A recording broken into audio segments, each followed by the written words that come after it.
Hello, we're excited to show you our native speech capabilities. Where you can direct a voice, create realistic dialogue, and so much more.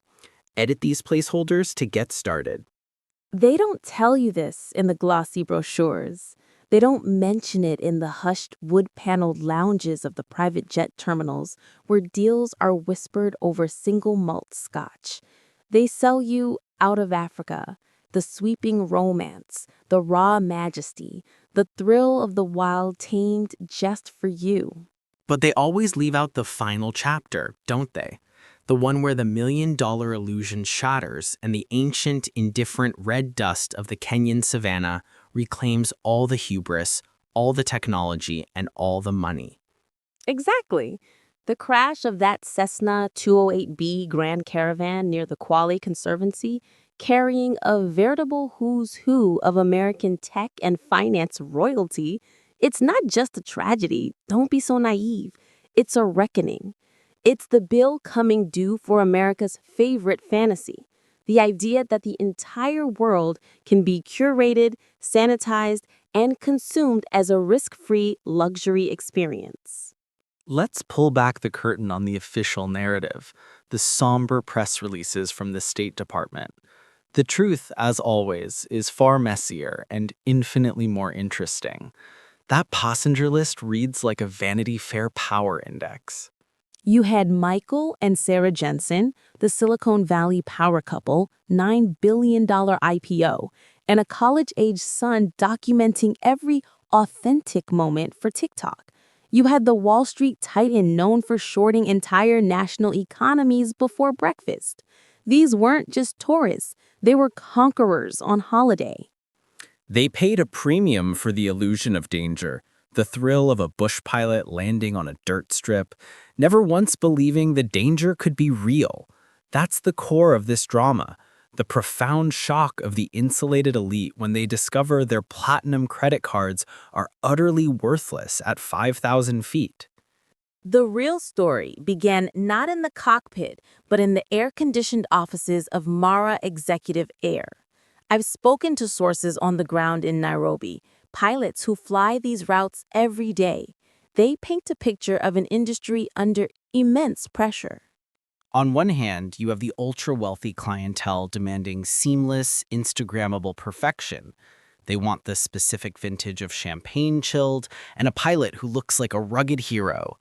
On the other, you have the brutal economics of East Africa, soaring fuel costs, punishing maintenance schedules, and a constant battle to source certified parts for an aging fleet. And the pilot. The rumor mill at Wilson Airport, more effective than any intelligence agency, I'm told, is churning. A seasoned veteran, yes, but one who had been flying red-eye cargo runs of horticultural exports just days before. He was fatigued. Of course he was. But in an industry where the client is king and the margins are razor thin, you fly. This is the dirty secret behind the bespoke safari experience. It's often held together by exhausted pilots and overworked ground crews. Then there's the investigation, a perfect microcosm of the neocolonial dance that defines so many U.S.-African relations. A sleek U.S. government jet was en route to Nairobi within hours, carrying a team from the NTSB, the gods of wreckage analysis. They arrived expecting to take charge, but they found something they weren't prepared for. The Kenyan Civil Aviation Authority, the KCAA, and, more importantly, they found the Maasai. Before the first official investigator arrived, the scene had already been irrevocably altered by the first responders, a group of Maasai herdsmen who saw the plane go down. Their testimony speaks of the engine making a sound like a sick lion. They are the most crucial witnesses, yet in the official calculus of the NTSB, their eyewitness accounts are treated as anecdotal color, not hard data. The behind-the-scenes drama, as one source put it, is excruciatingly polite and simmering with resentment. The KCAA knows this is a test of its sovereignty, while the NTSB is under immense pressure from D.C. to deliver a swift, clean verdict. And let's not forget the political theater. The Kenyan Minister for Tourism and Wildlife is already on a plane to Washington, not to grieve, but to perform high-stakes damage control. His mission, to reassure the American market that Kenya is safe. It's a desperate bid to prevent the multi-billion-dollar tourism industry from flatlining. Every canceled luxury safari is a nail in the coffin. This is the cynical calculus of national interest. They aren't mourning a loss of life, they are managing a brand crisis. What if scenarios are running rampant? Was it a known, though rare, issue with the Pratt & Whitney engine? Whispers of a counterfeit fuel filter sourced from Dubai? Or something more damning, like a crucial maintenance check pencil-whipped by a tired mechanic? Mark my words, the final report, 18 to 24 months from now, will be a masterpiece of ambiguous, blame-deflecting language that will point to a confluence of factors: pilot error, adverse weather, and contributory maintenance discrepancies. A verdict designed to give everyone just enough cover to avoid a lawsuit that could cripple the entire industry. Celebrity reaction has been predictably hollow. A-listers offered up PR-approved condolences. Leonardo DiCaprio tweeted about the fragility of life before pivoting to conservation. It's a perfect encapsulation of the detached, performative grief of the global elite.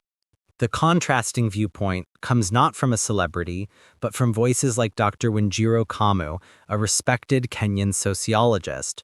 Her op-ed in The Standard was scathing. She wrote, "For too long we have allowed our nation to be treated as a theme park for the wealthy. This tragedy is a symptom of a system that prioritizes the comfort of foreign visitors over the safety standards and labor conditions of our own people." That's the conversation that won't happen on cable news. It's too uncomfortable. So, what's your prediction? In the short term, a flurry of activity, a quiet multi-million-dollar settlement. But in the long run, nothing will fundamentally change.